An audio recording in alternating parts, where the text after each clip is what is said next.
Yes. This one is really beautiful. It's got a really nice long tail. Dream come true.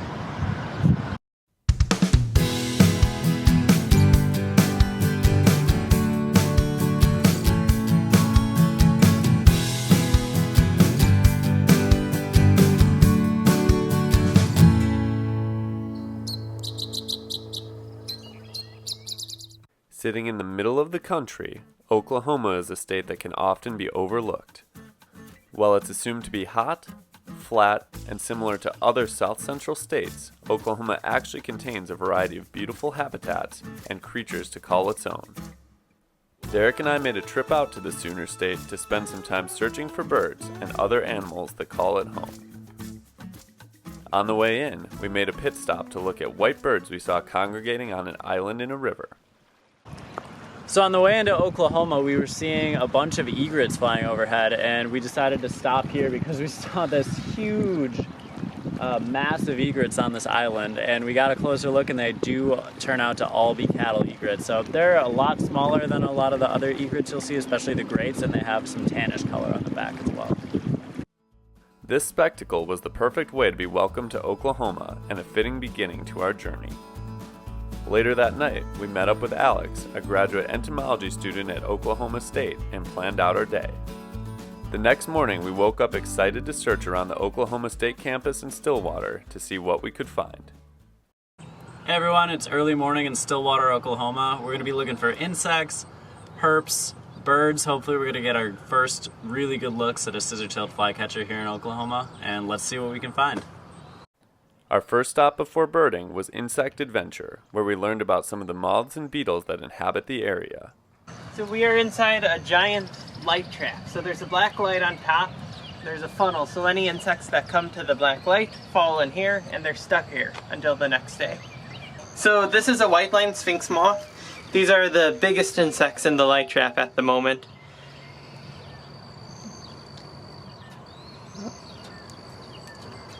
They have bright pink hind wings and forewings with a cream-colored band and then white lines going through the wing. What were these guys again? Grapevine beetles. Grapevine beetles. I think you got a new friend. I'm the king of them. Hey, can I hold one? Sure. Hey, buddy. Ooh, that's cool. What's it called? Arge tiger moth. A-R-G-E. Arge. Let's go, Arge. This looks like a good spot for Arge. Here you go, Arge. Let's go. Nice. After checking out the light trap, we flipped over some logs and found an interesting reptile. It's called a rough earth snake. Yep. What's cool about them? Do they stay that big the whole time? Yeah, that's about as big as they get. They're very small snakes. He's massive. Usually right underneath rocks and stuff like that. So judging by the shape, I would say they almost entirely live underground, probably, yeah? Yeah, they're definitely fossorial. We turned our attention to the birds and cruised around campus looking for anything sitting up on wires and telephone poles. It didn't take long for us to find something that caught our eye, a Western Kingbird. The Western Kingbird is a large flycatcher with a yellow stomach, gray head and back, thick black bill, brown wings, and dark tail feathers outlined with white. They also have red feathers on their crown that are normally concealed under their gray head feathers. These kingbirds breed in western North America and are common sights on trees, fence posts, shrubs, and power lines near open areas. Their diet consists of insects and arachnids, but they may also feed on small terrestrial animals and fruits. The breeding range of the Western Kingbird has expanded due to the installation of utility poles and the planting of trees in open areas. Nests are built in these structures or in the crotches of trees and are cup-shaped. Near the kingbirds were some other interesting birds as well, including Eurasian collar doves, northern mockingbirds, and one of the most amazing looking birds in the Midwest, the scissor-tailed flycatcher. Oh yeah, Derek is right up at the top. Where? The scissor-tailed flycatcher is the state bird of Oklahoma and looks perfectly at home perched on a barbed wire fence with its long forked tail hanging down from its slender body. Adults are gray with black wings and a black and white tail and orangish highlights under their wings and on their back. Scissor-tailed flycatchers are common in the south-central United States and winter further south. Large pre-migratory roosts are formed at the end of the summer with up to 1,000 birds per flock. During their migration, they will often stray to states out of their regular range. They feed mostly on insects, but will also eat fruits. Nests are built in open prairies, and they're most commonly seen perched on wires, power lines, or in trees, searching for insects to catch. Yes! This one is really beautiful. It's got a really nice long tail. Dream come true. From the Oklahoma State campus, we moved on to Lake Carl Blackwell, where we walked the campgrounds. We were able to find house finches, a pine warbler, and a butterfly that has found a clever way to evade birds. This is a little wood satyr. It is a type of brush-footed butterfly that's fairly common in wooded areas around here. They're found all the way north to Wisconsin, but around here it's a different subspecies. This is Viola's little wood satyr, and it has larger eye spots than the ones up north. So what do the eye spots help it with? So they help deflect predator attacks. So a lot of predators, such as birds, will specifically try to go for the head of the insect, because if they can get its head, it's got the insect. But if it tears off a little piece of the wing, there it goes, the butterfly can still escape. So by having false eye spots away from its body, that allows it to escape from predators that would otherwise kill it. Overhead, we were able to catch glimpses of Mississippi kites. Eventually, one landed right in front of us. The Mississippi kite is a slender raptor with long wings, a hooked bill, a squared-off tail, and sharp talons. Adults are a mix of light and dark grays and black, with the lighter coloration being on the head, stomach, and wingtips, and the darker coloration on the upper wings and tail feathers. They breed in select areas of the south central and southeastern United States and migrate through the eastern coast of Central America and some southern states.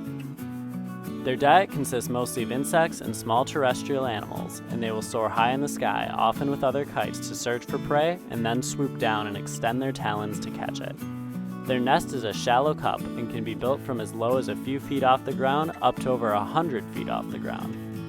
Nesting location varies depending on the area the birds live in, and the nestlings are less aggressive towards each other than that of other raptor species. Dude, right. That was crazy. That's pretty ridiculous. That was awesome. I didn't expect to get that kind of look at a kite. Kite views were phenomenal. At least we saw. From the lake, we drove the county roads to a bridge where a lease turn had been reported. Along the way, we saw many scissor-tailed flycatchers as well as a few dickcissels. When we got to the bridge, there was no lease turn in sight, but we did see a belted kingfisher, several aquatic turtle species, and an incredible number of cliff swallows.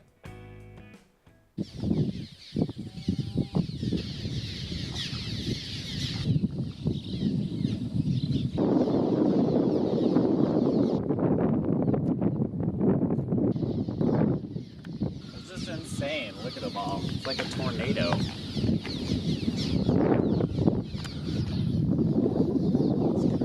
On our way back, we stopped to help a box turtle cross the road. I feel like he's staring into my soul. That is one adorable turtle. He's got so much color to him. Would you say he was a common box turtle? Yep. He doesn't seem as freaked out as the Specifically the mermaid. subspecies known as the three-toed box turtle. Ah, that makes sense because He has three three toes. That's the biggest one I've seen. It's a pretty good-sized one. We just moved him out of the road, so we're going to put him on the other side here. After sending the box turtle on its way, we made one last stop at a gas station to fuel up. There we found a common Oklahoma grackle species that we don't get in the north, the great-tailed grackle. The great-tailed grackle is a large blackbird with an impressive tail. Males are iridescent purple and black, and females are chocolatey brown with a dark tail and wings. They can be found in the southwestern and south-central United States into Central America. Great-tailed grackles feed on seeds, fruits, and other plant material, and small animals, including insects, lizards, frogs, and fish. Females weave their nests and pick a place to make it as high as possible. Great-tailed grackles are social birds and form large flocks. They are often seen in open habitats near water, but have also moved into more urban areas. Picking up birds at the gas station. we headed back to the Oklahoma State campus to rest up for our next adventure. On our first day in Oklahoma, we experienced many fascinating creatures that are common in the state, but new to us. The area around Stillwater proved to be incredibly biodiverse, and we were glad to have Alex there to show us some of these amazing animals. Thanks so much for watching. We'll see you next time on Badgerland Birding. It looks like a shiny black limousine. That's the Cadillac of beetles right there. It sure looks like it. It looks like it needs a hood ornament. Or it kind of has a hood it's got a ornament, little actually. hood ornament.